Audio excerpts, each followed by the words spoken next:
Welcome to USA Global TV and Radio, where our mission is to provide education, entertainment, hope, and inspiration.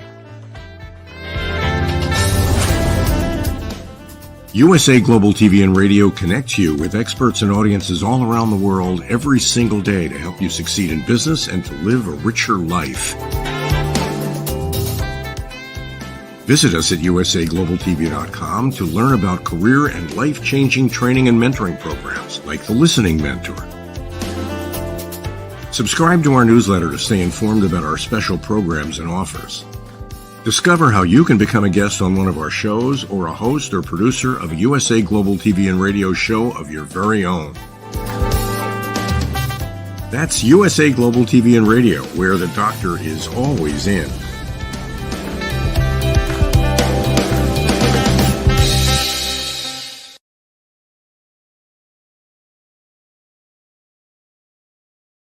Hello and a very warm welcome to USA Global TV Radio viewers and also to Amazon Fire and worldwide, Roku worldwide audience as well.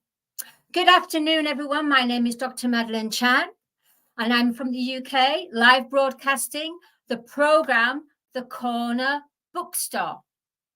We have and I'm actually stepping in for the lovely Dr. Jacqueline, because we at USA Global TV and Radio, we're a community as well, a family. And so what happens, we help each other because we all get trained up by the phenomenal Dr. Jacqueline. And then we can help each other if someone's missing or someone has something else to do. So that's how we work. We're the family. So please do join us. Anyway, without further ado, I would like to introduce and bring on our guest. He's an amazing novelist. He has written 4 non-fiction books. One of these books is quite interesting because he also has an interest in culinary delights, as he has a book, Cooking with Shakespeare. What is that all about? I wonder. Well, ladies and gentlemen, I want you to welcome the phenomenal, successful novelist, Mark Morton, live from Ontario, Canada. Come in, welcome. Hi, thank you, Dr. Chan. Hello, Mark. How are you today? I'm well. How are you? Yes, very well. It looks very sunny, actually, in Ontario. It's a little overcast, but it's a beautiful day. Yeah. Well, you certainly do look relaxed anyway, and so you should do. Can you tell our viewers a little bit about yourself in about 2 to 3 minutes, something? Sure. Yeah. I was born on a very small farm in Saskatchewan, which is the middle of Canada, the Prairie provinces.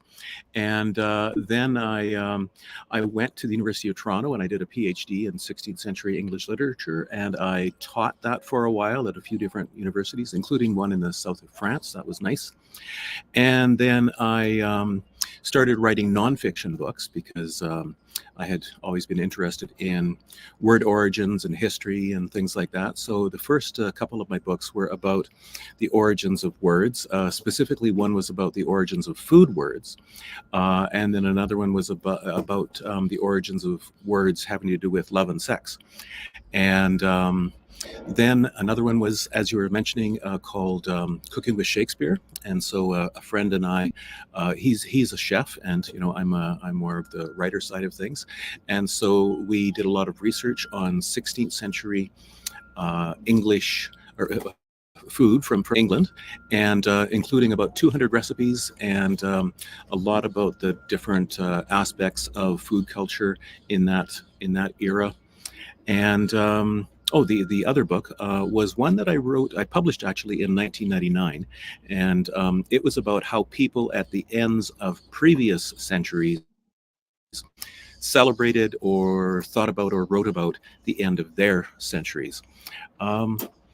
So my most recent book was a novel, a young adult novel. I started to write it after our kids got older and I had a bit more time on my hands again.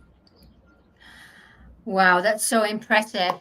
Mark, I'm really interested in the fact that you studied your PhD in 16th century, which of course helped you to have the research and the passion to go on writing about a book about 16th century cooking. Yes. Oh my gosh, I bet that's organic. Most of it was, although it's funny, some of the things that they included in their recipes, and of course these were all recipes that the aristocracy ate, because the recipe books for that existed, that were published, were only for the rising middle class and the upper classes. The lower classes, didn't have much variety, but they did include some odd things in their food.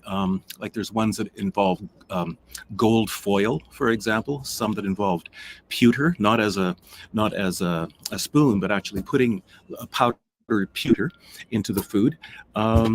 Ostriches, things like that. So it was a lot of fun to research and make some of these recipes. We didn't make the recipe for ostrich, nor did we make the one for sparrow pie or eels. I drew the line at eels.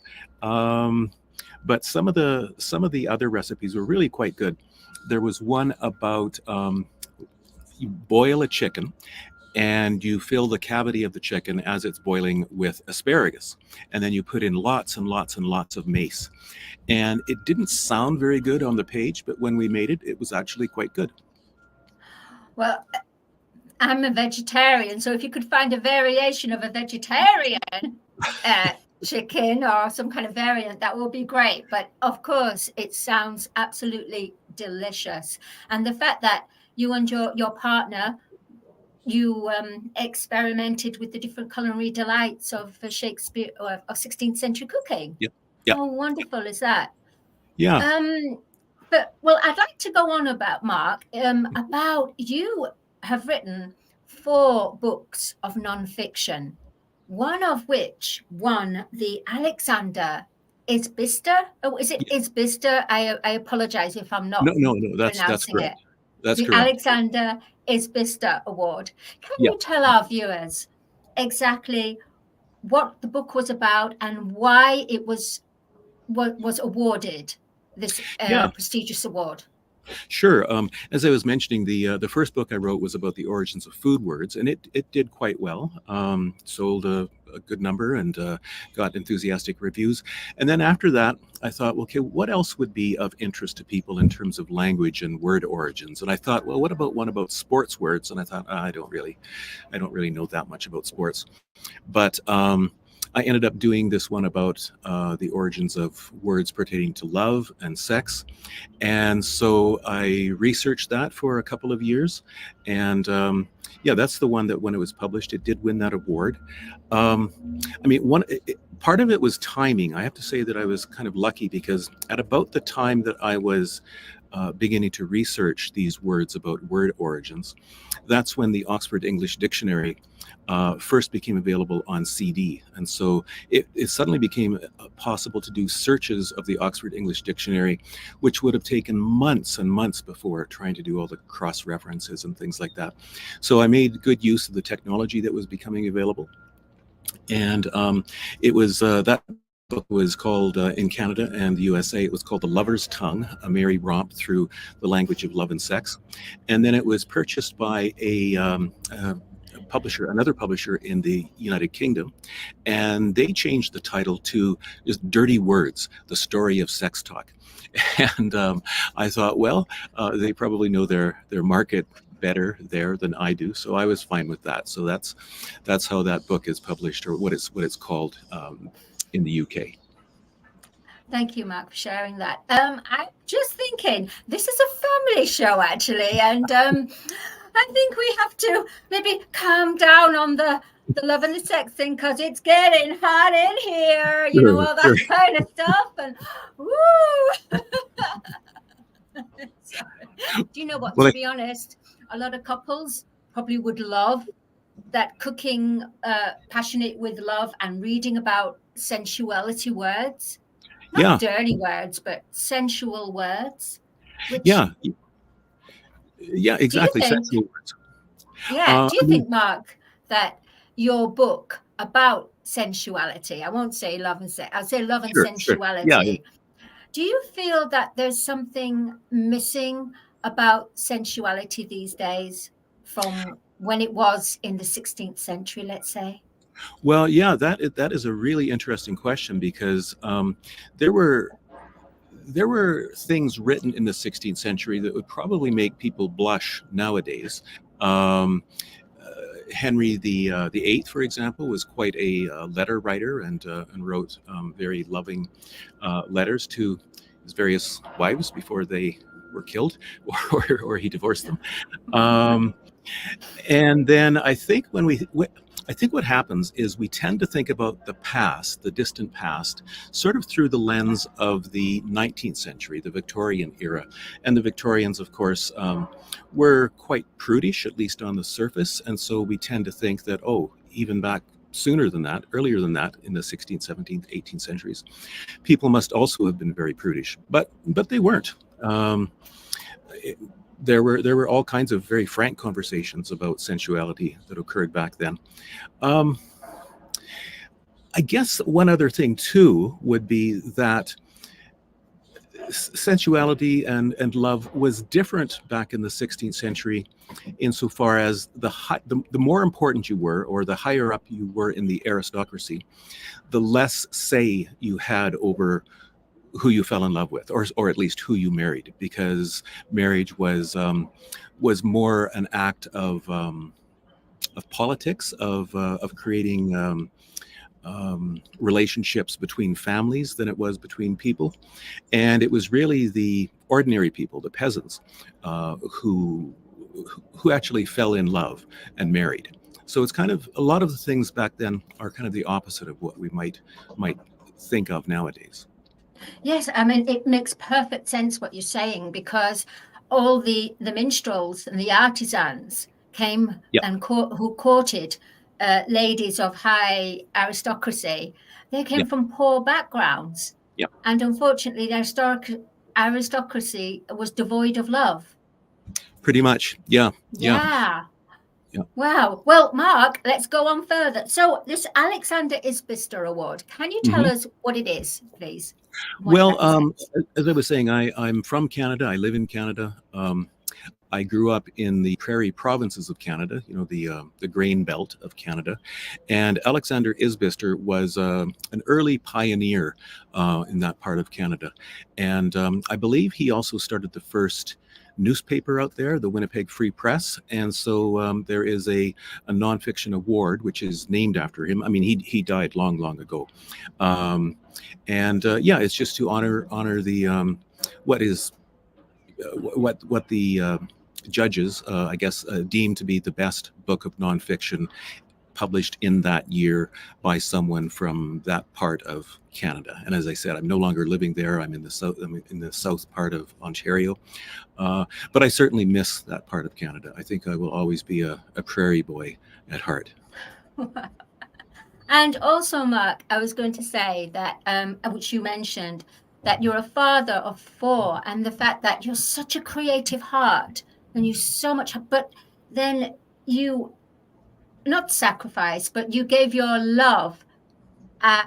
So can you tell the viewers how you juggle being a father and your creative heart? Yeah, it was a challenge, that's for sure. Like my wife and I adopted all 4 of our kids when they were older children. The twins were 8, and then 9 and 10 for the elder 2.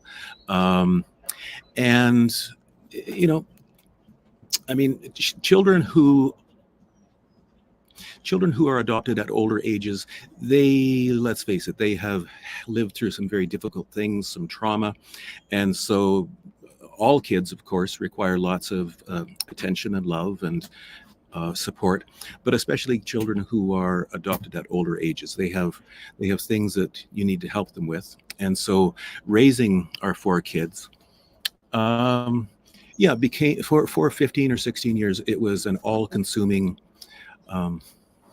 occupation, if that's the right word. I mean, I considered myself a father in those years, and I still do, of course, but I didn't consider myself a writer. My wife, she's also a writer.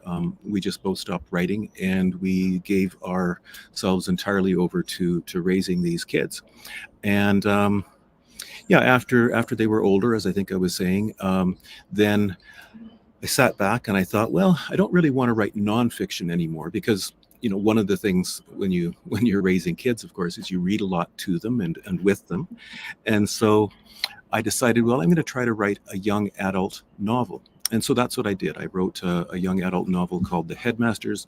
It's set in Northern Ontario, in the middle of the Canadian Shield, or it's also called the Precambrian Shield, very rocky trees and lakes everywhere. It was sort of inspired by my kids, insofar as the main characters in that novel are extremely resilient. And that's something I've learned from all of our kids, is how resilient they are, how their strength, their courage. So I tried to pull as much of that aspect of their characters into my novel as possible. Is it it sounds really interesting, and I have to buy that. And viewers, the link was on there as you were speaking anyway, for them to buy The Headmasters. Is it something like Harry Potter? Well, again, I read the Harry Potter novels with my children, and it seems to me that as the Harry Potter novels went along, they became more mature. So I would say that my novel is more on the mature end of things. Like, it wouldn't be something that a 9 or 10 or 12-year-old would be interested in, perhaps, but someone in their mid-teens or late teens.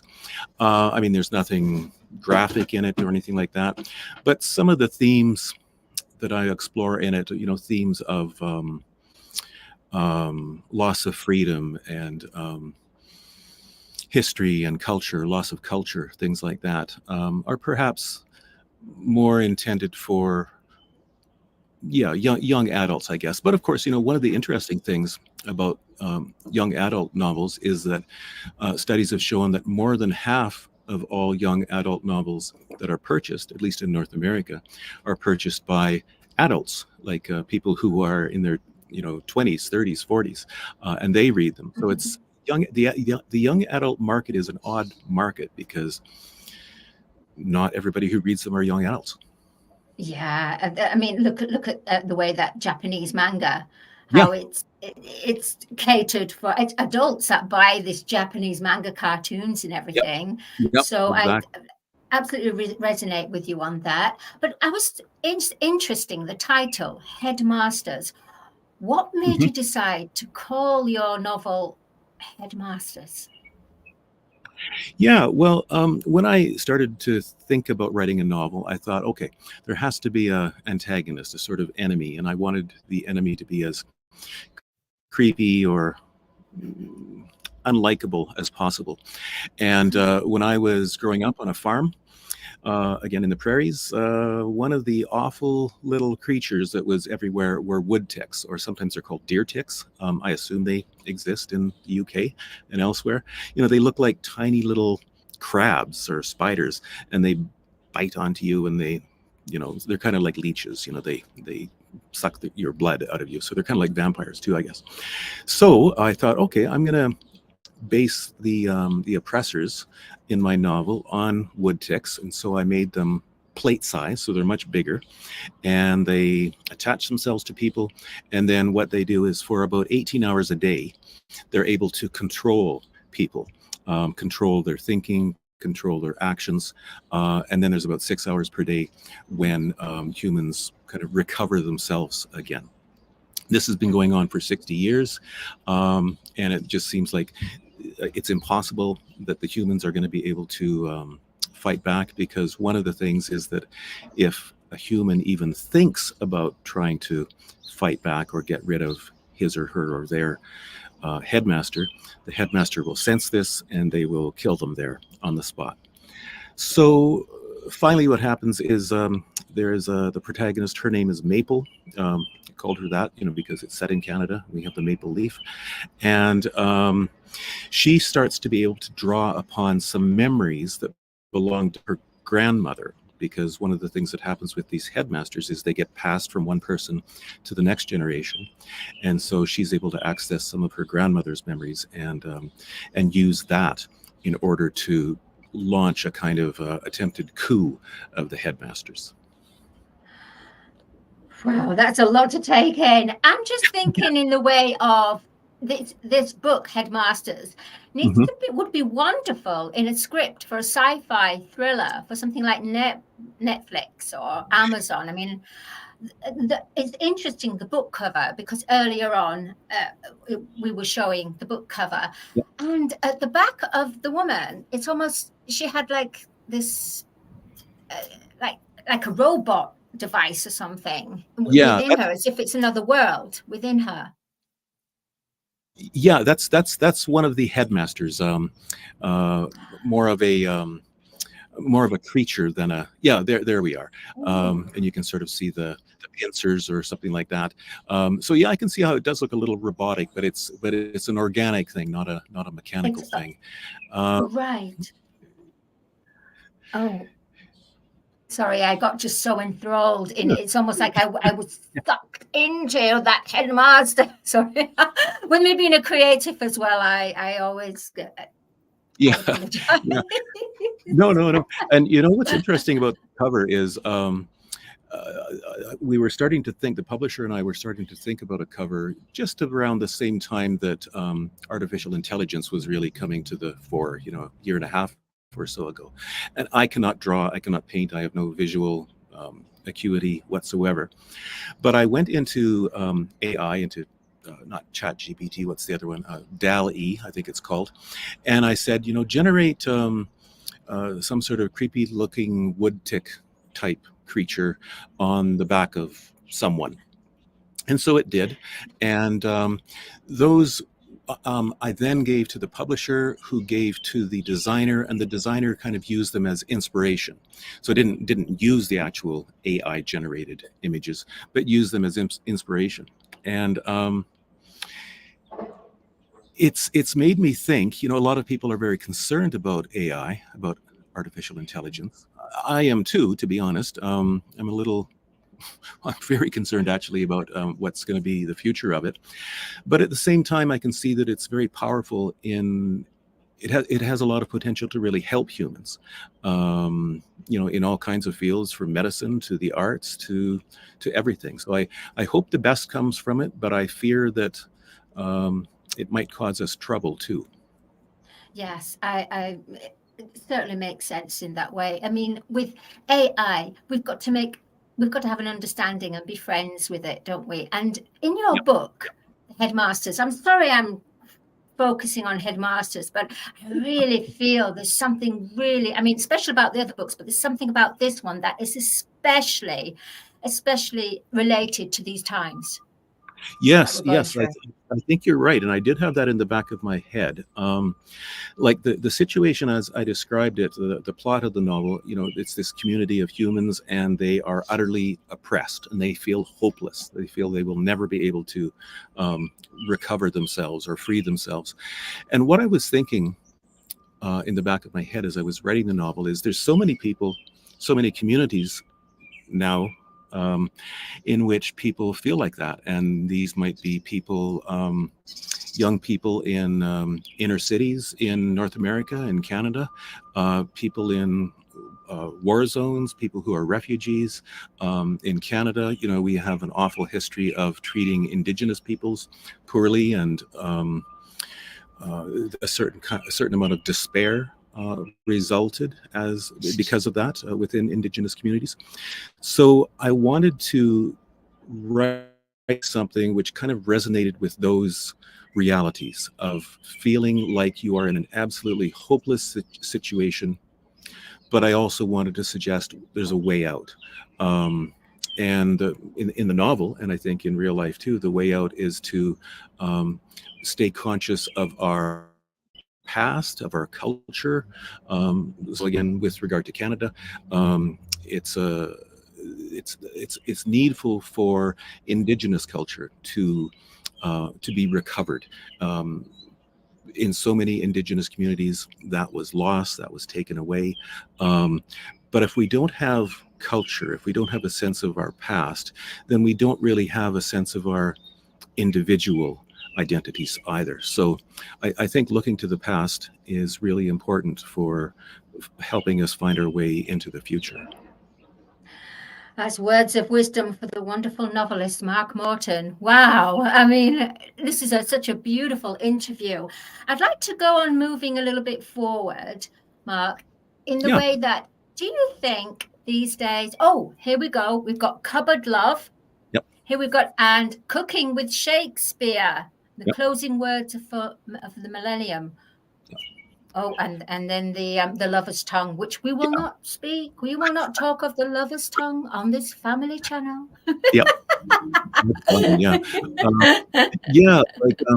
Cupboard Love, it's subtitled A Dictionary of Culinary Curiosities, and it really is a dictionary in the sense that it's organized alphabetically.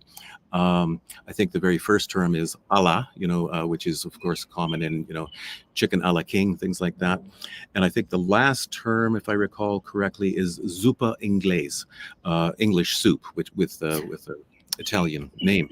And in between are about 1,000 food terms and cooking terms. Some of them are pretty easy to understand, like the word sauté, for example, when you're frying something. And is that French? It's French. Is it and French? it comes, it's French, and it comes from the French word for to jump. And that word is also apparent in the English word somersault, the SAULT at the end of that. That comes from the same source. Another word maybe would be, just to give you an example, how about this one? This word might not be known to non-Canadians, but the word bannock, do you know that word? I haven't come across that, no. Okay, it's bannock, BANNOCK is how it's usually spelled. And it's a kind of fried bread. And it was a bread that was eaten by the early fur traders who came to Canada. And it almost sounds like it might be an Indigenous word, a word taken from Cree or Haudenosaunee or Algonquin, something like that.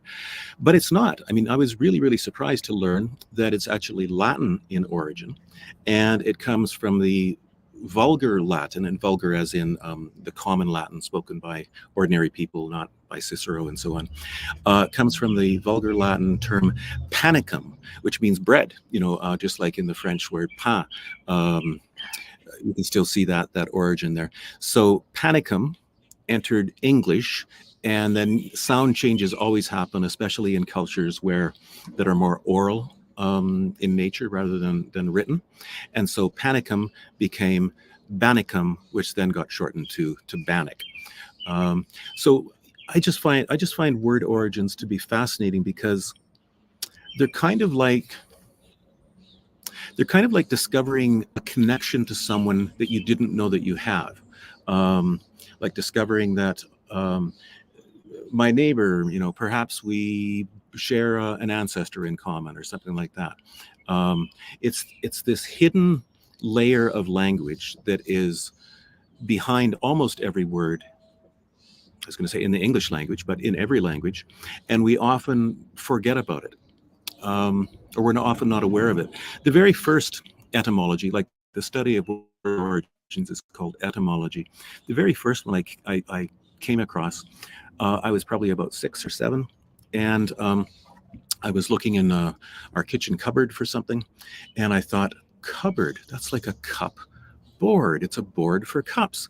And I was just astonished that was the origin of the word cupboard. It's a good example too, because we don't pronounce it anymore, cupboard. I mean, I'm going to look in the cupboard, we call it cupboard, even though there's still a P in there. So I still love word origins. And I think, I mentioned the Oxford English Dictionary a few minutes ago, and I think that is one of the greatest gifts to humanity. I think it's the most extensive historical dictionary that exists in the world, and to think that it was done before computers. It was done before computers. Of course it was. Wow.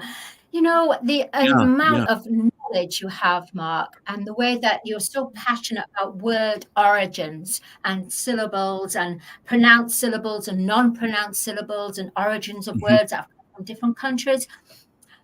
Do you educate the younger generation on this? Because I don't know about you, but don't you feel that the younger generation have strayed away from books and more about online stuff? Their social media. I think so. Like, I'm not teaching in a university right now. I'm working at a university. I'm working in a teaching center, but I used to teach undergraduate and graduate courses, and I felt like there's like 10% of the students who will do well no matter what. They're just really keen. They know how to study. They've got all kinds of meta learning abilities. There's another 10%, let's say, that just aren't ready for university yet. They might be, in a couple of years. And then in the middle, you've got that 80%. And that's sort of the 80% that I think instructors need to target, because if you teach them well, they can do well. And if you don't teach them well, they won't learn very well. And I do think that social media makes that harder because,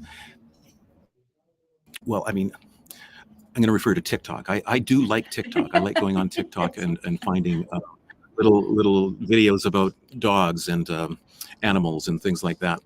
But at the same time, I mean, the average TikTok is 20 seconds long or something like that. And if one is used to TikToks and those other kinds of fast social medias, and then you're supposed to go into a university course and sit there and sometimes listen for an extended amount of time to the instructor explaining something, or to be reading something for an extended amount of time, I do think that makes it more difficult. So yeah, here in Canada, in Ontario, this fall, students will be banned from having cell phones in their classroom with them. I can see the logic behind that, but I also think it's a mistake. I think what we need to do is teach students to be more self-directed, to manage themselves better instead of just trying to mandate it by taking phones away from them. Well, Mark, honestly, from the way that you've been expressing your passion and how you're connected to the youth, I really feel that you should be coming back onto the show, maybe on a different show as well, to talk about youth empowerment and for literacy. Because honestly, any university would absolutely be welcoming your experience, your passion, you understand the youth and you know how to bridge. Thank you. And how to educate. And I just want to say, Mark, can you share with the audience what you'd like them to take away from today's interview? Yeah, like I'm supposed to be here talking about my book, The Headmasters, and I'm glad to do that. But really, I think it's far, far more important just to think about how we can help one another as humans. I think one of the things we've taught to our kids is if you can only help one person, help one person. If you can help 10 people, help 10 people. We all have an obligation, I think, just to assist each other, getting through this life. Dogs help. There is a picture of me and one of our dogs. We have 4 dogs. We always have, because when we adopted our 4 kids, we found that having one dog for each of them that they could sort of adopt was just so crucial. Like I'm so grateful to the dogs that we've had over the years in how they, I almost get teary thinking about this, how important they were for helping our kids develop and get on track. So dogs are also important in addition to helping each other. I love that. I love our furry family being animals. I really do. I think, I don't know, the fact that you gave each of your children a dog to be able to appreciate. I find that so remarkable, because other families might have decided, just one family pet dog, and it causes all kinds of rivalry. Yeah, exactly. Well, I mean, 4 dogs is a handful, I will say that. At the same time, if anybody's thinking about getting a dog, I would say that 2 dogs are easier than 1 dog because they can entertain each other. But 3 and up, that becomes a bit more of a challenge. Oh my goodness, that's amazing. I was going to say, Mark, with your books, The Cupboard Love, the Julia Child Award nomination. Can you explain what the Julia Child Award is going to be? So I'm sure everyone knows who Julia Child was. I think she began or became well known back in the 60s, maybe even late 60s, early 70s. She would explain how to make all different kinds of dishes, and she became a real force within the culinary world. What is it called? The International Association of Culinary Professionals eventually wanted to honor her, and so they created these awards in her name, and there's a number of them. My book Cupboard Love was one of 3 that was nominated for a Julia Child Award in the category of technical reference, I think. It's not a cookbook. Cupboard Love is not a cookbook, but it is sort of a reference book. And I really, I kicked myself because when it was nominated, I had the opportunity to go to New York and I could have met Julia Child, and I didn't. I don't know why I didn't, but I so regret doing that. So maybe that's another thing to take away from whatever I have to say. Or maybe, Mark, the fact that you will magnetize, you will attract Julia Childs to you. You might meet her later on. Who knows? Maybe on a talk or something, or a workshop that you do, or signing a new book. And there's so many great people on TV and Netflix now that have cooking shows and shows about food culture. I mean, it's a real banquet, if I can say that, of food shows right now. Do you know what would be really nice and interesting, Mark? Because we're a family of, you would say, of a community, and we all bring new ideas and innovation of new programs. I really sense that you and your lovely wife should have your own cooking program, Cooking with Love, 16th Cooking century with love. style, Yeah, dressed yeah. up in the attire as it was. In the I can period costume. see in the period costume. I can Yeah. see that. Well, yeah, we could probably start. I mean, there are a lot of foods in pretty much every culture that are considered like fertility foods, like oysters in Oh. North American culture or European culture. But every culture, African, indigenous, they all have foods that are considered to be aphrodisiacs. Well, I think that you would set the channel soaring and bringing back the last of the great, well, the last of the great romantics to the new beginning of the great romantics. Thank you. That's really kind of you. Well, Mark, I just want to say thank you so much for being a wonderful guest on the Corner Bookstore. I've really enjoyed, actually. I've really enjoyed interviewing you, and I've learned so much. Thank and you. if how everyone can reach out, Mark, can you just take a couple of seconds and just tell everyone how they can contact you?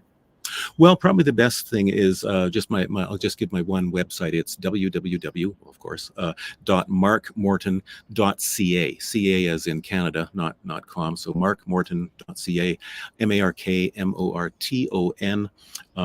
My name is English in origin. I'll give you the word origin of that as well. It means the town in the moors. Some of my ancestors came from England. So Morton means the town in the moors. Perfect. Wonderful. And thank you again, Mark Morton, and enjoy the rest of your day.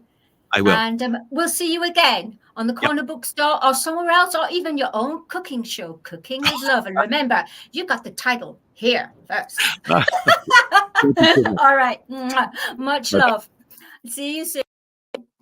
Well, thank you so much. We're going to wrap up now with the Corner Bookstore. I want to say thank you to our Amazon viewers, Amazon Fire, and Roku as well, our channel, and for USA Global TV and radio viewers. And thank you to our producer, the CEO of the mothership, USA Global TV and Radio, Dr. Jacqueline. My name is Dr. Madeleine Chan, and you can find me on LinkedIn, on the Film and Music Show, and on Talking Heads, and I'm also on the panel of A Woman's Prerogative as well. Anyway, thank you, and enjoy your afternoon. Bye, everyone. Bye.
Hello everyone, I'm Simon MacDonald. I live in the West Highlands of Scotland, a very beautiful part of the world. Seems a long way from the USA Global TV station.